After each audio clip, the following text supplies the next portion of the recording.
Hello everyone, चलिए continue करते हैं electric field due to linear charge distribution पे। तो अभी लास्ट टाइम पे हमने एक रिंग शेप ली थी जिससे हमने इलेक्ट्रिक फील्ड इंटेंसिटी निकाली थी उसके सेंटर पे, तो वो 0 आई थी। अब हम क्या करेंगे, हाफ रिंग लेंगे। बेसिकली स्टार्ट करते हैं। एक मेरा ये हाफ रिंग, ये पूरी कंप्लीट एक सर्कल को मैंने क्या किया, डिवाइड कर दिया, आधा कर दिया, तो ये क्या हो गया, हाफ रिंग हो जाती है हमारी। इस हाफ रिंग में चार्ज डिस्ट्रीब्यूटेड है।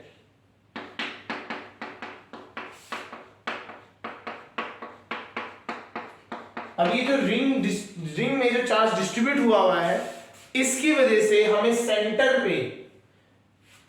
पे इलेक्ट्रिक फील्ड निकालनी है।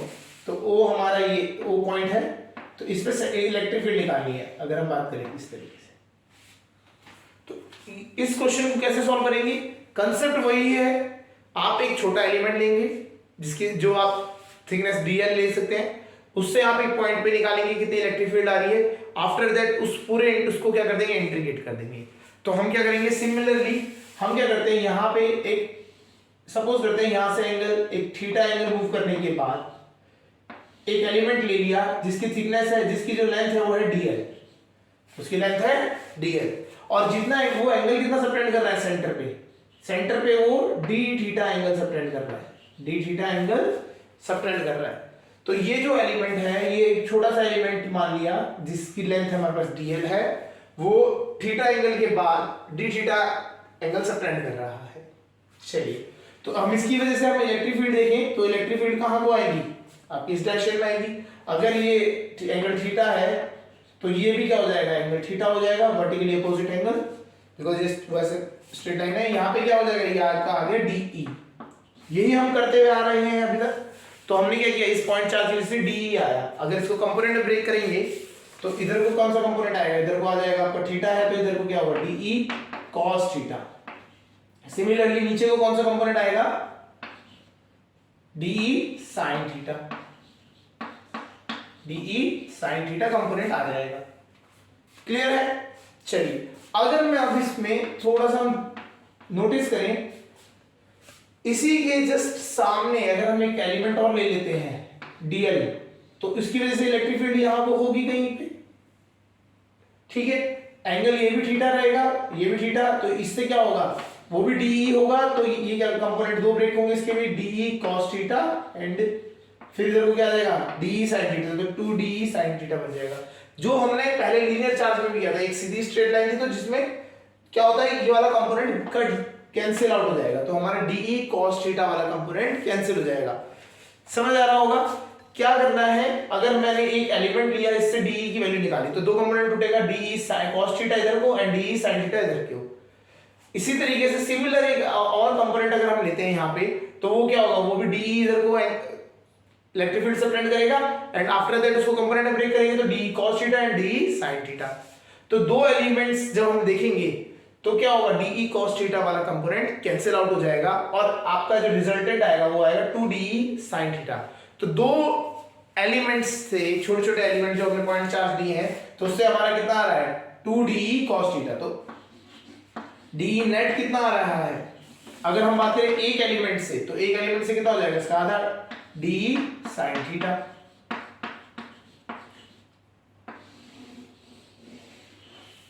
DE sin theta. तो अब इसमें क्या है, इसको समझते हैं, वैल्यू रखेंगे, DE की वैल्यू निकालना स्टार्ट करते हैं।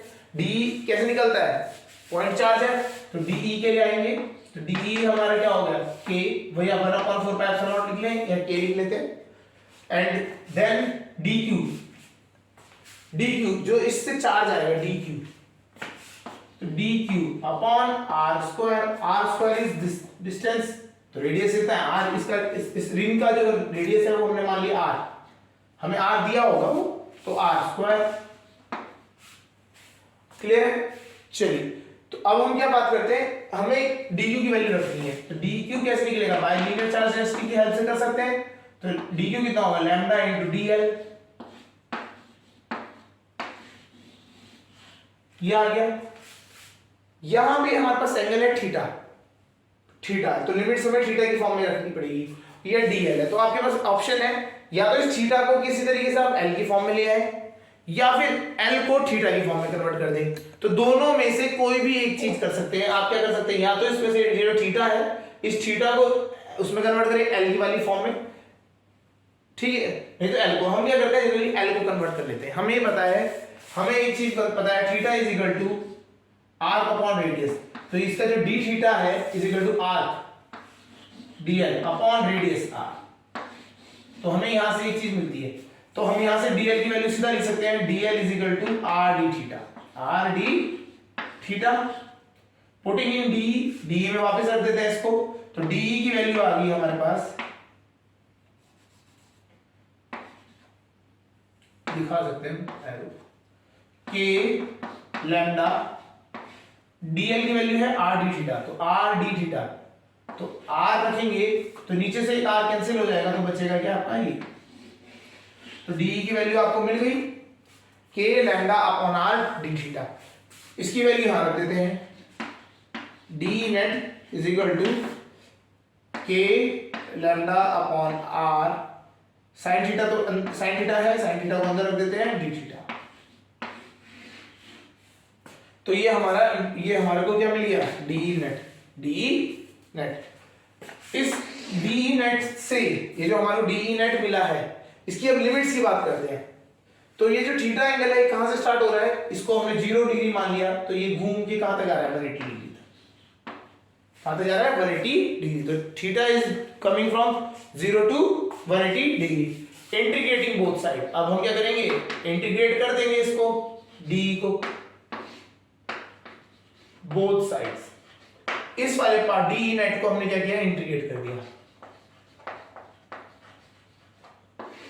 जैसे हमने इसको इंटीग्रेट करेंगे तो डी ई नेट का तो इंटीग्रेशन ई नेट ही होगा, तो इसका इंटीग्रेशन तो ई नेट है ही, पता है हमें। के कांस्टेंट है, lambda is constant, r is constant, तो इंटीग्रेशन किसका होगा, sine theta D theta, sine theta D theta का इंटीग्रेशन होगा।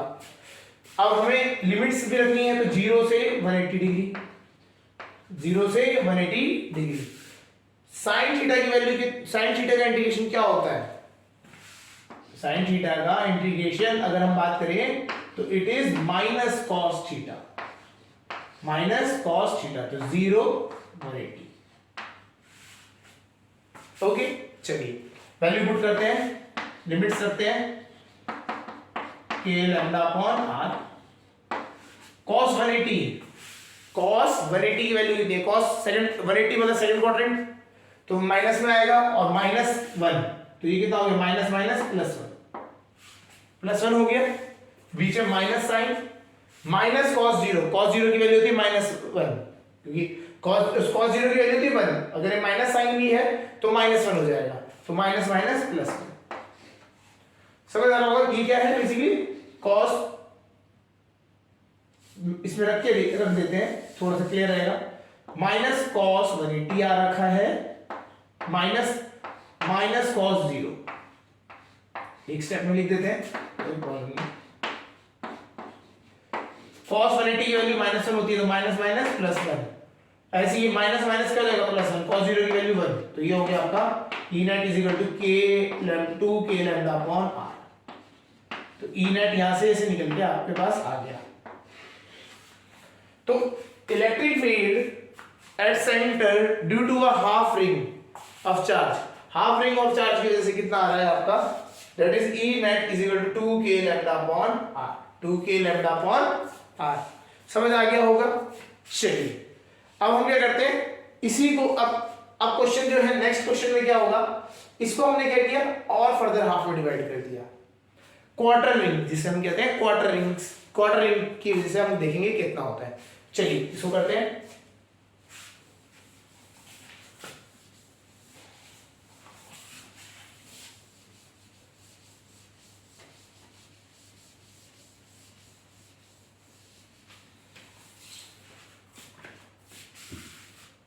चलिए due to quarter ring is, अगर हम बात करें तो ये इस तरीके से, ठीक है, आपका चार्ज डिस्ट्रीब्यूटेड क्या है, इस तरीके से इस पे है। ओके, तो अब इसमें क्या है, वही हम जैसे हमने उस पे किया था लास्ट टाइम, एक एलिमेंट मानेंगे जिसकी लेंथ है हमने dl, इसकी लेंथ है हमारे पास dl, कितने एंगल से है, ये है एंगल थीटा पे, और एंगल कितना सब्टेंड किया इसने, d theta, sorry d theta, तो d थीटा एंगल इसने सब्टेंड किया।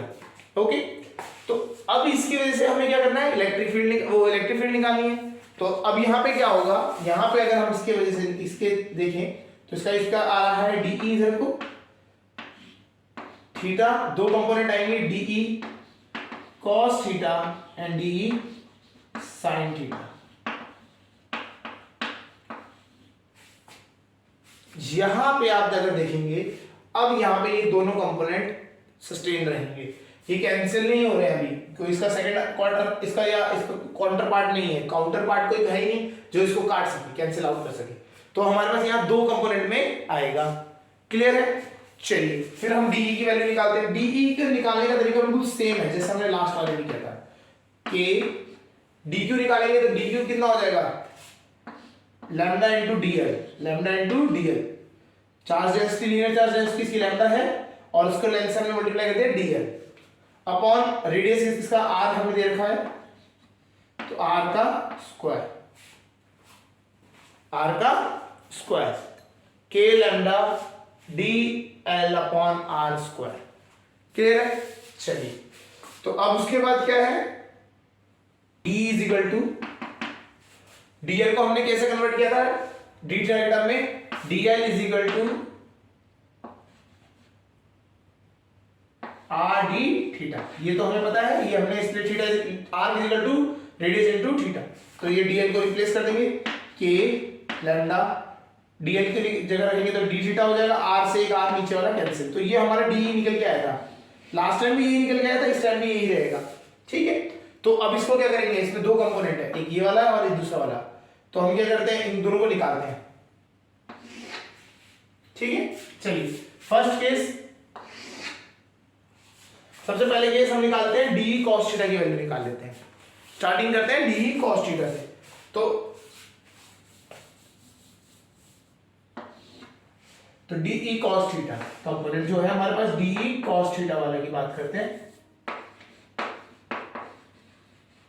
तो ये क्या हो जाएगा, अगर हम इसको क्या मान लेते हैं, ये एक्स डायरेक्शन में, तो ये एक्स और ये हो गया ई वाई, वाई में एक्स और वाई दे दिया बस, ई एक्स डी कॉस थीटा। ठीक है, चलिए ई की डी की वैल्यू रखते हैं, k lambda upon r cos theta D theta, ये आ गया, इंटीग्रेटिंग बोथ साइड, इंटीग्रेटिंग करेंगे, ऑन इंटीग्रेटिंग इंटीग्रेट करेंगे, चलिए देखते हैं क्या बनेगा, के कांस्टेंट है, लैम्डा हमारा कांस्टेंट है, आर हमारा कांस्टेंट है, ये सब बाहर आ गया, integration of cos theta D theta. अब लिमिट समझते हैं वापस, उस टाइम पे कितनी लिमिट थी, 0 से 180 तक थी, अब कितनी है, 0 से लेके 90 तक ही है, तो लिमिट क्या है हमारी, 0 से 90 डिग्री। कॉस का इंटीग्रेशन अभी हमने करा भी था, कॉस का integration minus sine theta, sorry cos का इंटीग्रेशन साइन थीटा होता है, साइन का होता है माइनस कॉस थीटा, इसका 0 और 90 रखेंगे वैल्यूज,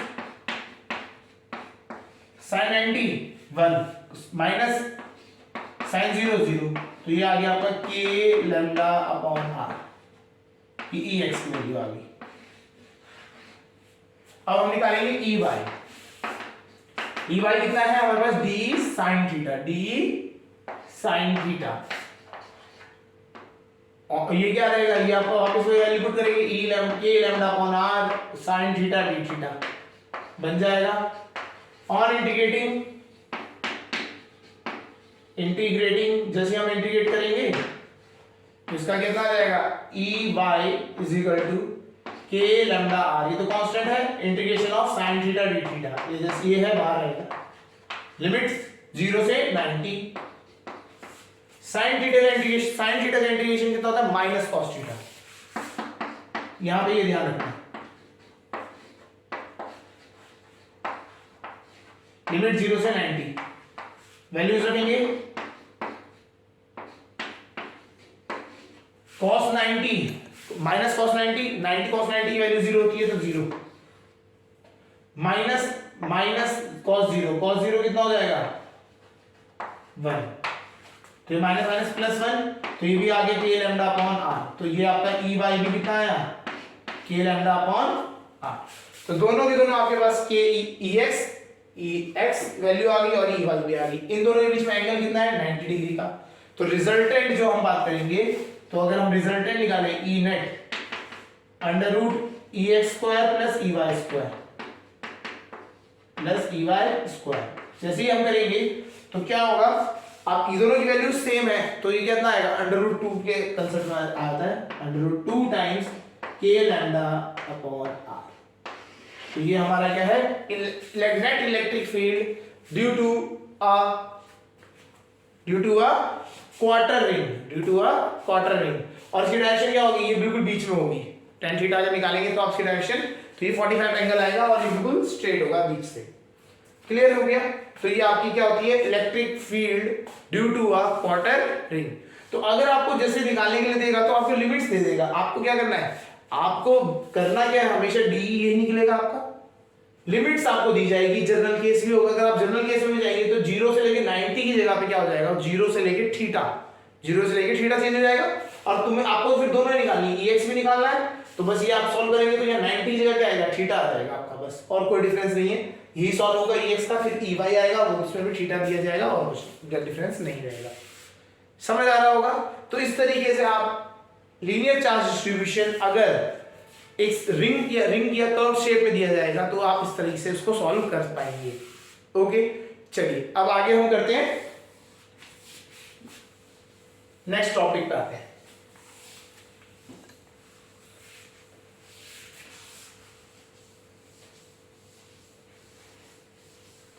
नेक्स्ट टॉपिक है हमारा डाइपोल। कंसेप्ट समझते हैं क्या होता है dipole.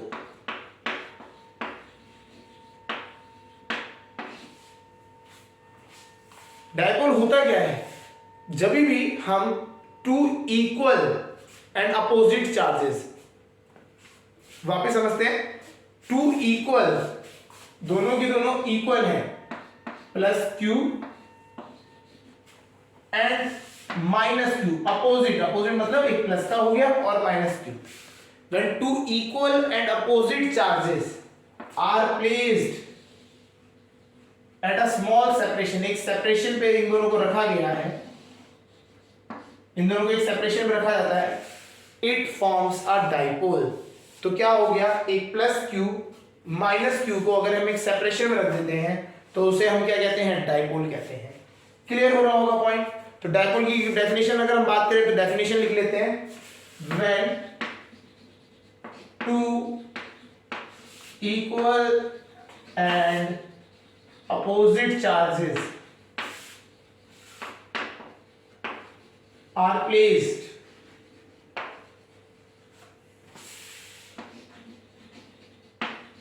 at a separation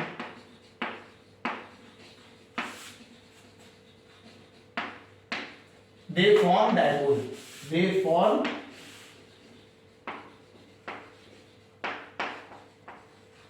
dipole.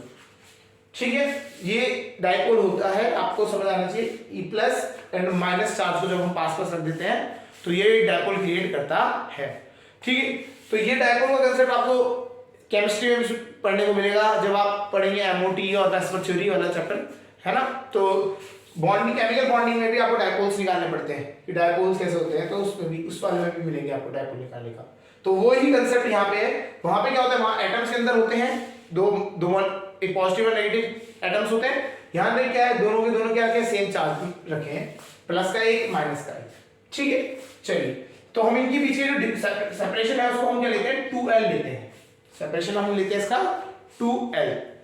Reason क्या होता है, हम जनरली हम जो भी ये जो दोनों का सेपरेशन जो है 2L, ये बहुत ज्यादा स्मॉल होता है। ये जो हमने 2L ले रहे हैं ये बहुत ज्यादा स्मॉल है, और हम जब भी ये इतना स्मॉल हो जाता है कि अगर हम इसको जब भी किसी पॉइंट के कंपैरिजन या कहीं पे किसी और जगह पे हम इलेक्ट्रिक फील्ड निकालने लगेंगे इसकी वजह से, तो हम डिस्टेंस कहां से लेंगे, सेंटर से। हमेशा डिस्टेंस हम सेंटर से लेते हैं। तो फायदा क्या हो जाएगा, 2l होगा तो ये आधा l एंड l, नहीं तो l/2 फॉर्म होगा। ठीक है, चलिए तो ये डायपोल हमारा क्या होता है, it is a collection of two equal and opposite charges placed at a separation, तो ये डायपोल हो गया आपका। अब इसमें एक टर्म यूज होगी जो हमारे को पढ़ना समझना है, डायपोल मूवमेंट P, जिसे हम कहते हैं डायपोल मूवमेंट। डायपोल मूवमेंट क्या होता है इसको समझते हैं। डायपोल मूवमेंट क्या है, ये पॉजिटिव चार्ज है, ये नेगेटिव चार्ज है, तो क्या होगा, इससे इलेक्ट्रिक फील्ड निकलेगी और ये सारी की सारी क्या होगी, यहां से निकल के इसमें सबमर्ज हो जाएंगी। ठीक है, तो ये एक मोमेंट क्रिएट करता है, इस मोमेंट को हम एक डायपोल मोमेंट कहते हैं। तो इसकी वैल्यूज अगर हम बात करें, आपको वैल्यूज समझनी है, तो it is equal to 2 into QL। तो dipole moment is equal to 2 into QL। 2 into QL मतलब basically it is the charge on the, है ना, चार्ज ऑन द, ये जो आपका चार्ज पार्टिकल है, charge on the particle, and 2 into L, ये जो है ये दोनों मिला के क्या है, ये आपका सेपरेशन। जो मोमेंट निकलता है ये किस क्या हो गया आपका, आपको अभी डीप में नहीं जाएगी ज्यादा, तो इसको बस स्टिल थोड़ा सा आप पर एक बताने के लिए। तो डायपोल क्या होता है, two collection of two charges होते हैं जो अपोजिट चार्ज के होते हैं और अपोजिट नेचर के होते हैं और होते सेम मैग्नीट्यूड में है। ठीक है, और डिस्टेंस इनके बीच में 2l है, तो इनका डायपोल मूवमेंट कितना है, 2QL। तो बिकॉज 2QL कैसे निकलता है, Q is the charge and 2l is the separation इनके बीच का। क्लियर हो रहा होगा, तो डायपोल है ये। डायपोल्स का हमें क्या करना है यहाँ पे, इस डायपोल का इससे भी क्या निकालना है, हमें इलेक्ट्रिक फील्ड निकालनी है, electric field due to a dipole. चलिए डायपोल समझ आ गया होगा, हल्का सा कंसेप्ट आइडिया लग गया होगा क्या होता है, इन्हें आगे पढ़ेंगे वापस। ठीक है, चलिए तो हमारे को यहाँ पे अब हमारा जो है पार्ट, हमें क्या निकालना है, electric field due to a dipole, electric field due to a dipole, dipole की वजह से इलेक्ट्रिक फील्ड निकालनी है। और पहला केस है, इसमें दो केसेस होते हैं। पहला केस आएगा along the axis, along the axis, axis के अलोंग निकालना है। समझते हैं कैसे, एक ये है हमारा चार्ज, एक दूसरा चार्ज यहां है। ठीक है, इसमें प्लस Q है चार्ज और इसमें माइनस Q चार्ज। हमें क्या बोला गया कि एक इसी की लाइन पे अलोंग द एक्सिस, इस यहां पे एक पॉइंट है P, इस पे आपको क्या निकालना है, इलेक्ट्रिक फील्ड निकालनी है ड्यू टू दिस डायपोल। इसकी लेंथ है बीच में 2l और हमने क्या किया, सेंटर से r डिस्टेंस पे हमें क्या निकालना है, डायपोल की वैल्यू निकालनी है, इलेक्ट्रिक फील्ड की वैल्यू निकालनी है। ठीक है, चलिए स्टार्ट करते हैं इसको। तो यहाँ पे ये पॉइंट चार्ज ही है, कंटीन्यूअस चार्ज डिस्ट्रीब्यूशन है ही नहीं यहाँ पे, तो यहाँ तो पॉइंट चार्ज है, तो हम क्या करेंगे, पहले Q की वजह से निकाल लेंगे, प्लस Q की वजह से और माइनस Q की वजह से। तो पहले आते हैं प्लस Q के लिए, प्लस Q की वजह से इलेक्ट्रिक फील्ड क्या होगी, अवे होगी, इसकी वैल्यू होगी E1 जो कि अवे होगी क्योंकि प्लस चार्ज है, प्लस की वजह से इलेक्ट्रिक फील्ड हमेशा अवे होती है, माइनस की वजह से क्या होगी, toward the E2, toward the charge E2। तो E1 और E2 हमारे को पता लग गए। चलिए E1 और E2 निकालेंगे, फिर उनको वेक्टर एडिशन करना है तो माइनस कर देंगे, E1 निकालते हैं। E1 is equal to 1/4 pi epsilon naught Q, charge कितना है Q, अपॉन इस बार R कितना है, यहां से लेके यहां तक का डिस्टेंस कितना है, तो हमें डिस्टेंस निकालना है। डिस्टेंस देख सकते हैं, यहां से यहां तक तो कितना हो गया R, और उसमें कितने ऐड हो गया, L ऐड हो गया, तो हमारा जो डिस्टेंस है वो कितना है, R प्लस L का होल स्क्वायर। तो हमारा जो E1 निकल के आया, it is equal to 1/4 pi epsilon naught Q upon R plus L का whole square. And next E2 निकालते हैं, E2 कितना हो जाएगा, 1/4 पाई एप्सिलॉन नॉट, चार्ज तो वही है Q, लेकिन डिस्टेंस की बात करते हैं। डिस्टेंस क्या है, यहां से यहां तक का डिस्टेंस है R, और ये कौन सा है, ये भी कितना है L, तो इसमें तो माइनस कर देंगे तभी भी हो जाएगा, तो it will be R minus L का होल स्क्वायर। तो हमारे को E1 और E2 तो मिल गए, E1 मिल गया एंड E2 मिल गया। अब इसमें आप बताइए कौन सा बड़ा है, जिस 1/4 पाई दोनों में सेम है, Q सेम है, जिसका डिनोमिनेटर बढ़ा उसकी वो इलेक्ट्रिक फील्ड क्या हो जाएगी, कम हो जाएगी। और नहीं तो आप कॉमन सेंस से लगाएंगे हम, तो जिस चार्ज के पास में ये पॉइंट होगा उसकी वजह से इलेक्ट्रिक फील्ड ज्यादा, तो माइनस चार्ज की वजह से जो E2 जो हो रहा है वो ज्यादा है एज कंपेयर टू E1। तो हम क्या करेंगे, वेक्टर एडिशन करेंगे, तो E नेट निकालेंगे। यहां से क्या निकालेंगे, E net is equal to E2 minus E1, E2 minus E1 कर देंगे। E2 में से E1 माइनस कर देते हैं, कॉमन क्या आएगा इन दोनों में से, 1/4 पाई एप्सिलॉन नॉट कॉमन आ गया, 1 तो Q भी आ जाएगा बाहर कांस्टेंट, Q हो गया। ये क्या बचेगा, R माइनस L का whole square minus 1/R plus L का होल स्क्वायर। एलसीएम ले लेते हैं,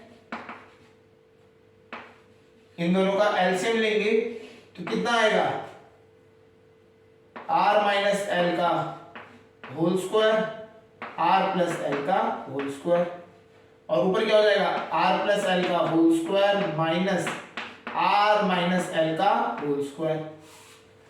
अब यहाँ पे आइडेंटिटीज लग रही हैं, आप अगर ध्यान से देखो तो होल स्क्वायर को कॉमन लेते हैं, ए माइनस बी ए प्लस बी, तो ये क्या हो जाएगा, तो ये आपका आ रहा है Q upon 4 pi epsilon naught, ये E नेट जो चल रहा है Q upon 4 pi epsilon naught. ऊपर इसको सॉल्व करते हैं, इसका क्या आएगा, R square plus L square plus 2RL minus, इसका सॉल्व करोगे तो minus R square minus L square minus 2RL। अगर इसको सॉल्व करोगे एक्सपेंशन करके तो it will come out to be 4RL। कर लेना आप सॉल्व, इससे 2RL बचेगा और ये माइनस माइनस क्या हो जाएगा, प्लस हो जाएगा, 2RL बचेगा और सारे कैंसिल हो जाएंगे टर्म्स, तो ये बचेगा। और नीचे वाला क्या बचेगा, नीचे बचेगा R square minus L square का होल स्क्वायर, ये आपका आ रहा है इस तरीके से, ठीक है। तो हम यहां से हम ये निकाल के लिख सकते हैं, E net is equal to, E net कितना आ गया आपका, तो ये हमारा हो गया 1/4 पाई एप्सिलॉन नॉट। इधर देखते हैं, हमें एक चीज पता है, Q L और यहां से 2 निकाल दें तो क्या बन जाएगा, 2QL, ठीक है। तो हम इसको अगर 4 को हम क्या लिखते हैं, 2QL हो जाएगा। तो 2QL क्या होता था, it is the dipole movement, 2QL क्या होता था, डायपोल मूवमेंट होता था। अगर हम बात करें P क्या है, dipole movement is equal to 2QL। तो इस यहां से हम 4 से 2 निकाल लेंगे, इससे Q निकाल लेंगे और ये L है, तो ये हमारा क्या बन जाएगा, 2 times R into P upon R square plus R square minus L square.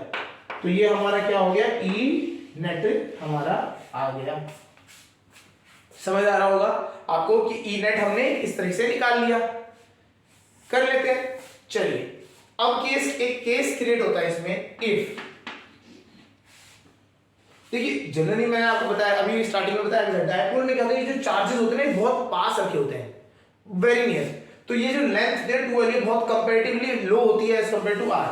तो यहां पे क्या लिख देते हैं, हम बोलते हैं जो L है 2L is very very very less than R। अगर हम कंडीशन लगाते हैं 2L is very very very less than R, ये समझ आ गया होगा। यहां से कंडीशन है if 2L is very very very less than R, जो ये यहां से इसका जो गैप है ना ये कम है, R से बहुत कम है। तो जब ये इतना छोटा है तो L अपॉन R क्या हो जाएगा, टेंड्स टू 0। अगर हम बात करें L अपॉन R क्या होगा, ये बहुत छोटा हो जाएगा वैल्यू, और इसका हम स्क्वायर कर दे तो ये तो बिल्कुल ही छोटा हो जाएगा। L square upon R square कितना हो जाएगा, छोटा। L जब L बहुत छोटा है एज कंपेयर टू R, तो फिर हम उसको क्या कर रहे हैं, L को डिवाइड कर देंगे R से, तो ये वैसे ही बहुत छोटा हो जाएगा, और उसका स्क्वायर कर देंगे तो ये बहुत ज्यादा छोटा हो जाएगा। तो हम क्या करते हैं, यहां से R स्क्वायर कॉमन लेते हैं, तो E नेट में हम क्या करते हैं, 1/4 पाई एप्सिलॉन नॉट, उसमें से R स्क्वायर कॉमन ले लेते हैं। यहां पे यहां होल स्क्वायर भी है, इसका क्या है, whole square, R square minus L square का होल स्क्वायर, तो यहां पे भी ये वही था, है ना। तो इसका इसमें से क्या R स्क्वायर कॉमन लेते हैं, जब R स्क्वायर कॉमन लेंगे तो पीछे से एक और स्क्वायर है, तो कितना हो जाएगा, R की पावर 4 कॉमन आ जाएगा बाहर। ऊपर कितना बचा, ऊपर है आपका 2rp, अंदर कितना रह जाएगा, अंदर is 1 minus L square upon are square का होल स्क्वायर, ये रहेगा। अच्छा L square upon are square कितना हो गया, 10 into 0, ये तो 0 हो गया, तो E net 1/4 pi epsilon not, एक आर से यहां पे भी कटेगा तो 3 हो जाएंगे आर, तो ऊपर आएगा 2p 2 into dipole moment upon 1 minus 0 का होल स्क्वायर कितना हो गया, 1 माइनस 0 1 का होल स्क्वायर 1, तो ये तो पूरा 1 है, तो नीचे कितना बचा आर क्यूब। तो हमारा क्या हो गया, electric field due to a dipole, electric field due to a dipole along the axis, अगर हम अलोंग द एक्सिस की बात करें तो ये कितना आता है 1/4 pi epsilon naught 2p upon R cube, तो ई नेट हो गया, ये आपका क्या हो गया ई नेट। क्लियर हो रहा होगा। चलिए तो इस तरीके से हम क्या करते हैं, जब ये बहुत इंपॉर्टेंट रिजल्ट है, ये डेरिवेशन पूछा जाता है स्कूल लेवल पे, बहुत पूछा जाता है, तो ये क्या है, E net is equal to 1/4 pi epsilon naught 2p upon are square. ये कब है, जब आपका चार्ज जो है ये मतलब आपका जो पॉइंट है वो अलोंग द एक्सिस है, अलोंग द एक्सिस, ठीक है। डायरेक्शन की बात करें तो इसकी जो डायरेक्शन होती है इट इज ऑलवेज, अगर हम यहां पे देखें तो किसी डायरेक्शन में था, कौन सा डोमिनेट कर रहा था हमारे यहाँ पे, हमारा इसमें E2 की वैल्यू हमने बताया था, E2 क्या है डोमिनेट कर रहा है, तो E2 की वैल्यू ज्यादा थी, तो E2 यहां होता है, डायरेक्शन इधर को होगी, तो आपकी डायरेक्शन इधर को इस साइड को होगी।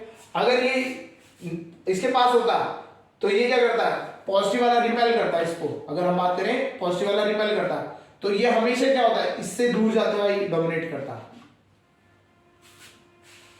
इसको एक बार समझाते हैं, इसे एक बार क्लियर करके यहां से क्लियरली समझा देते हैं।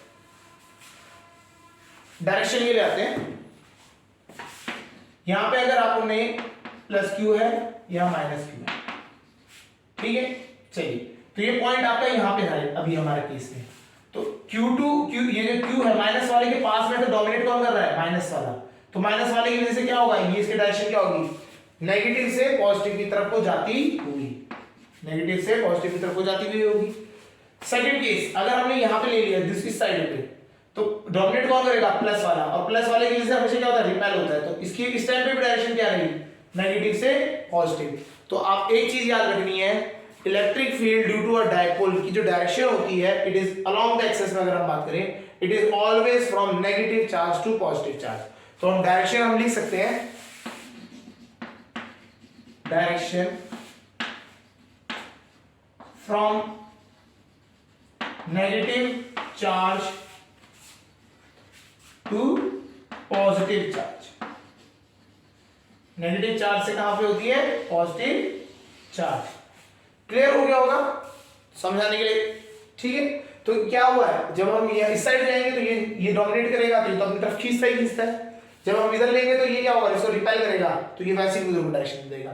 तो ये दोनों में क्या है, आपकी हमेशा नेगेटिव चार्ज से पॉजिटिव तरफ वो क्या होती है, डायरेक्शन होती है अलोंग द एक्सिस के केस में, समझ आ गया होगा। चलिए अब नेक्स्ट जो केस है उसमें हम क्या करेंगे, along perpendicular bisector, along perpendicular bisector पे करते हैं। Electric field due to dipole ही करेंगे, बस क्या करेंगे, अलोंग परपेंडिकुलर बाइसेक्टर। चलिए अलोंग परपेंडिकुलर बाइसेक्टर,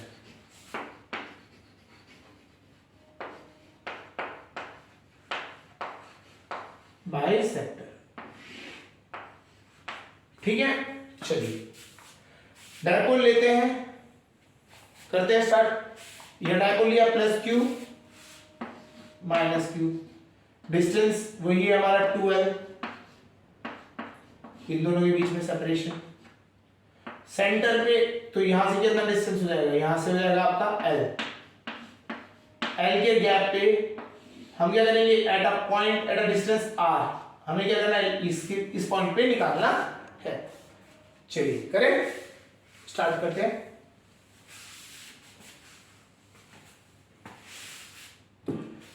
ये प्लस है, ये क्या है हमारा प्लस चार्ज, तो प्लस की वजह से क्या होगा, रिपेलिंग, रिपेल होगा, तो तो E1 यहां पे हो गया, ठीक है। सेकंड, इसकी वजह से क्या होगा, अट्रैक्शन, तो इधर को होगा E2, इधर को हो गया, क्लियर है। ये एंगल मैंने हमारा क्या है थीटा, तो सेम एंगल यहाँ पे भी होगा थीटा, क्योंकि सिमेट्री है। तो अगर हम यहाँ पे करते हैं कंपोनेंट ब्रेकिंग, ये थीटा एंगल है, तो this is also theta, this theta, तो ये भी थीटा। इधर को कौन से कंपोनेंट आ गए, इधर को आपका है E1 sine theta cos theta, यहाँ पे थीटा एंगल है तो कॉस थीटा, प्लस E2 का भी यहीं पे है, E2 कॉस थीटा, दोनों में दोनों क्या है, E1 plus E2 cos theta, इसी डायरेक्शन में है। चलिए इसका क्या हो जाएगा, ऊपर को जाएगा E1 cos sine theta, E1 sine theta, and नीचे E2 साइन थीटा, ये दोनों के दोनों आपके ये आ गए, ठीक है।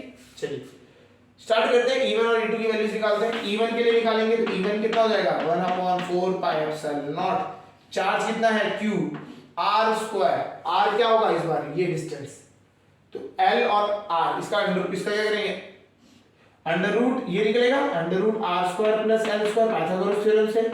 इसका जब स्क्वायर लिखोगे आप तो क्या होगा, R square plus L square, R square plus L square. Similarly E2 की वैल्यू भी कितनी आएगी, वही सेम आएगी, 1/4 pi epsilon naught Q upon R square plus L square. Solve करेंगे, डिस्टेंस वही है, चार्ज सेम है, तो यही आएगी आपकी वैल्यूज। चलिए तो जब E1 और E2 की वैल्यू सेम है तो E1 sin theta is equal to E2 sin theta हो जाएगा, दोनों एक दूसरे को क्या कर देंगे, कैंसिल आउट कर देंगे। यहां समझ आ रहा होगा। अब बचा क्या हमारा, ये है, और E1 और E2 की वैल्यू सेम है तो ये किसके इक्वल हो गया, 2 टाइम्स ऑफ E1, कोई भी दोनों में से एक ले लेते हैं, E1 मान लेते हैं cos थीटा। क्लियर हो रहा होगा। तो हमारा इस बार क्या डायरेक्शन, अब डायरेक्शन को पहले समझ ही लेते हैं इसे ना। तो अगर हम परपेंडिकुलर इसमें लेते हैं, परपेंडिकुलर बाइसेक्टर में, तो इसकी डायरेक्शन कहां हो जाती है, प्लस से माइनस की तरफ को। इसकी डायरेक्शन अब कहां हो गई, प्लस से माइनस की तरफ को डायरेक्शन हो गई। अलोंग द एक्सिस में क्या थी, माइनस से प्लस की तरफ को थी, यहां क्या है, प्लस से माइनस की तरफ को है। तो ये डायरेक्शन का भी ध्यान रखना है, ठीक है। तो इसकी डायरेक्शन क्या है, along the direction of dipole. इस डायपोल की डायरेक्शन भी हमेशा याद रखना, आपको जो निकलती है आपकी डायपोल की डायरेक्शन, वो क्या होती है, प्लस से माइनस की तरफ होती है। तो डायपोल की डायरेक्शन क्या अलोंग ही है। चलिए तो इसकी वैल्यू इसको करते हैं, सॉल्व करते हैं। ई नेट कितना है हमारा, 2 टाइम्स ऑफ E1, E1 कितना है, यही है, कोई भी एक रख लेते हैं, 1/4 pi epsilon naught Q upon R square plus L square cos theta. इससे cos थीटा निकालते हैं, cos क्या होता है आपका, बेस L अपॉन हाइपोटेन्यूज, तो R square plus L square, ये आ गया आपका, ठीक है। चलिए तो अब इसको क्या करते हैं, इसको सॉल्व करते हैं। तो यहां से अब देखेंगे ऊपर 2Q और L तीनों ही मिल गए, 2QL, तो 2QL क्या होता था हमारा, P, ये तो होता है P, है ना। 2QL तो मूवमेंट होता है हमारे, यहां मूवमेंट निकल गया, अपॉन में क्या है हमारा 4 pi epsilon naught R square plus L square की power 3/2, R square plus L square की पावर 3/2। क्लियर हो गया यहां तक। ये हमारा क्या होता है, electric field due to a dipole along the perpendicular bisector. अब वही केस ले लेते हैं, if 2L is very very less than R, R से बहुत छोटा है, so L square upon R square कितना हो जाएगा, tends to 0, L square upon R square की वैल्यू कितनी हो जाएगी, टेंडिंग टू 0। वही करेंगे हम, डिवाइड, इसमें से क्या कॉमन ले लेंगे, इनमें से R स्क्वायर की वैल्यू कॉमन निकालेंगे। जब हम R स्क्वायर की वैल्यू कॉमन निकालेंगे तो R स्क्वायर बाहर निकलेगा, तो R स्क्वायर को की पावर कितनी हो जाएगी, 3/2, R स्क्वायर की पावर 3/2, तो ये क्या हो जाएगा, देखिए R स्क्वायर की पावर 3/2, तो 2 से 2 कटा R क्यूब निकलेगा, कितना बाहर निकलेगा, R क्यूब। चलिए तो यहां आ गया 1/4 पाई एप्सिलॉन नॉट, ये तो ऊपर है ही, R क्यूब बाहर निकला, क्या निकला, R क्यूब बाहर निकला, और बचा कितना 1 plus L square upon are square की पावर 3/2। यहां पे देखेंगे L square upon are square ये क्या है, जीरो की तरफ टेंड है। L square upon are square किसके बराबर है, जीरो के। तो 1 प्लस जीरो का पावर 3/2 1 ही आएगा। तो ये नीचे वाली टर्म पूरी की पूरी क्या बन गई 1। तो आपका ये सॉल्यूशन बना 1 upon 4 pi epsilon naught P upon R cube. तो electric field due to a dipole, electric field due to a dipole along the perpendicular bisector is equal to 1 upon 4 pi epsilon naught p upon r cube, p upon r cube। तो ये हमारा क्या होता है, dipole की movement निकल के आती है, डाइपोल की मूवमेंट होती है हमारी p, इससे क्या निकल के आ गया हमारा इलेक्ट्रिक फील्ड निकलने के आ गई ड्यू टू डाइपोल की वजह से। समझ आ गया होगा। तो डाइपोल एक्सेस में हमने निकाल लिया, फिर हमने परपेंडिकुलर बाइसेक्टर पे भी निकाल लिया। चलिए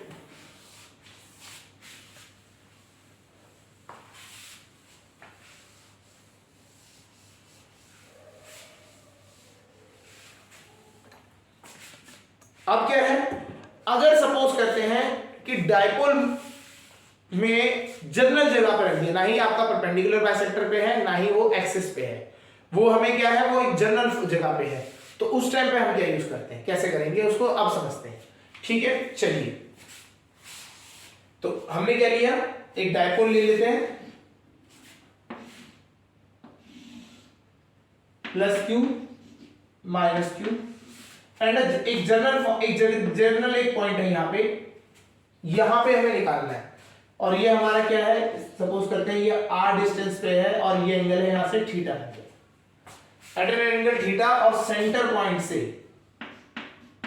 सेंटर l डिस्टेंस से ये कितना है r डिस्टेंस पे है एट एन एंगल थीटा। ठीक है, तो इसकी वजह से इसकी वजह से हम करेंगे सॉल्व। इसको करने के लिए एक इजी तरीका क्या पड़ जाता है, हम क्या करते हैं यूज करते हैं along the axis and perpendicular to the axis वाला फॉर्मूला। अब देखिए करते कैसे सॉल्व करते हैं, इसको स्टार्ट करते हैं। तो हमें क्या करना है, इसको सॉल्व करने के लिए आप एक तरीका है, इसकी वजह से आप इलेक्ट्रिक फील्ड निकालेंगे, इसकी वजह से निकालेंगे और सॉल्व कर देंगे, आपको निकल के आ जाएगा। ठीक है, तो उसमें क्या है वो थोड़ा कॉम्प्लिकेटेड हो जाता है। अगर हम ऐसे करके सॉल्व करने लगे तो इट इज कॉम्प्लिकेटेड। हम क्या करते हैं, हमने दो रिजल्ट्स पर हमें पता है कि अलोंग द एक्सिस में क्या होता है और परपेंडिकुलर टू द एक्सिस में क्या होता है। तो हम लिख लेते हैं ये एक्सिस में क्या होता है इलेक्ट्रिक फील्ड डाइपोल का, it is 1 upon 4 pi epsilon not 2 times of p dipole moment upon r cube, ये होता है। और परपेंडिकुलर में क्या होता है, परपेंडिकुलर बाइसेक्टर में क्या होता है आपका 1 अपॉन 4 पाई एप्सिलॉन नॉट, बस p रह जाता है अपॉन r क्यूब। ओके चलिए अब हम क्या करते हैं, अब मान लो देखिए इसमें अगर देखें तो इसका डाइपोल का कहां पे था, डाइपोल की डायरेक्शन होती है पॉजिटिव से नेगेटिव, तो ये p इस साइड डायरेक्शन में था।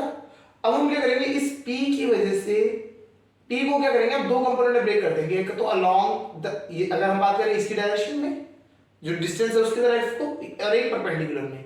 चलिए कैसे करते हैं समझते हैं एक बार। यहाँ पे एक हमारे ये हमारा डाइपोल था, इसकी डायरेक्शन थी यहाँ देखो p, हमें क्या है एक r डिस्टेंस पे निकालना है, सेंटर पॉइंट से वो r डिस्टेंस है, सेंटर पॉइंट से वो r डिस्टेंस है और ये एंगल है उसका थीटा।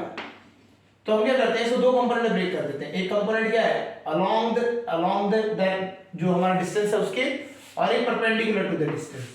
तो ये p है, ऊपर कौन सा कंपोनेंट आएगा p cos थीटा,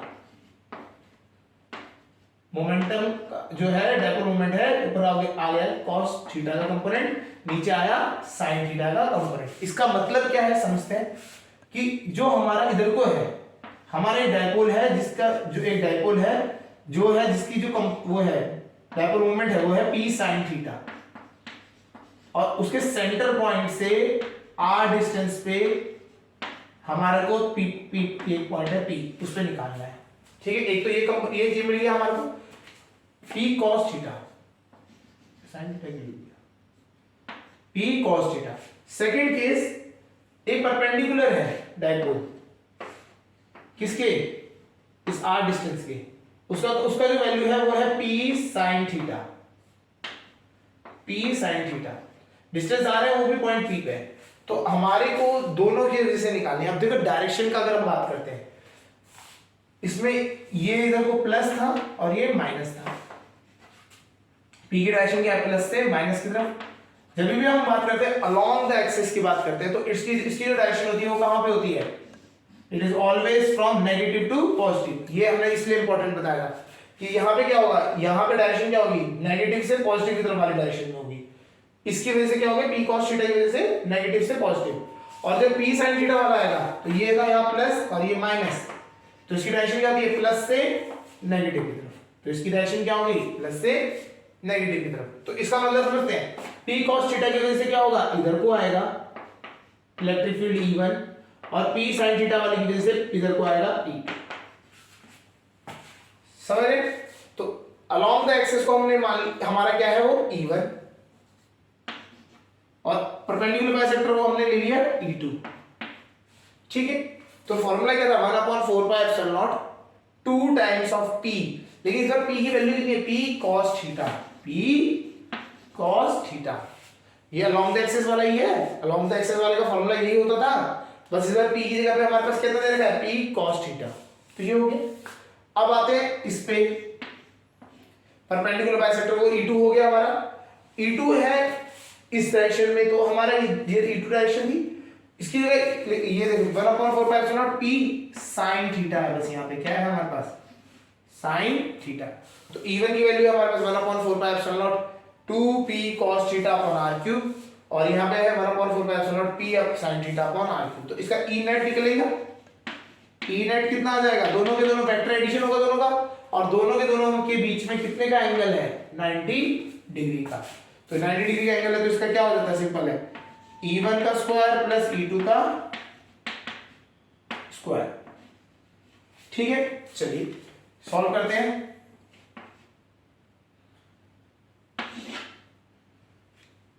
ठीक है, तो E नेट आया हमारा अंडर रूट, इस 1/4 पाई एप्सिलॉन नॉट कॉमन क्या आएगा, चलिए पहले इसको पूरे को लिख ही देते हैं।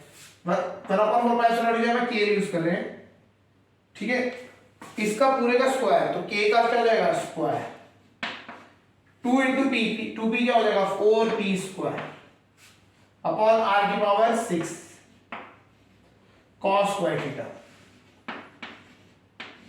प्लस सिमिलरली यहां पे आएगा k square p square upon r की पावर 6 sin स्क्वायर थीटा। इनमें से क्या बाहर आ जाएगा, बाहर निकालेंगे ब्रैकेट के, तो k बाहर आएगा, p बाहर आएगा और r क्यूब बाहर आ जाएगा, r क्यूब बाहर आ जाएगा, क्योंकि r की पावर 6 से बाहर आएगा, r क्यूब बचेगा, k स्क्वायर यहां पे भी k बाहर आएगा, p स्क्वायर है, p स्क्वायर तो p आएगा, बचाएगा अंडर रूट में 4 cos square theta plus sin square theta. इसको और सिंप्लीफाई कर सकते हैं, क्या है, kp अपॉन r क्यूब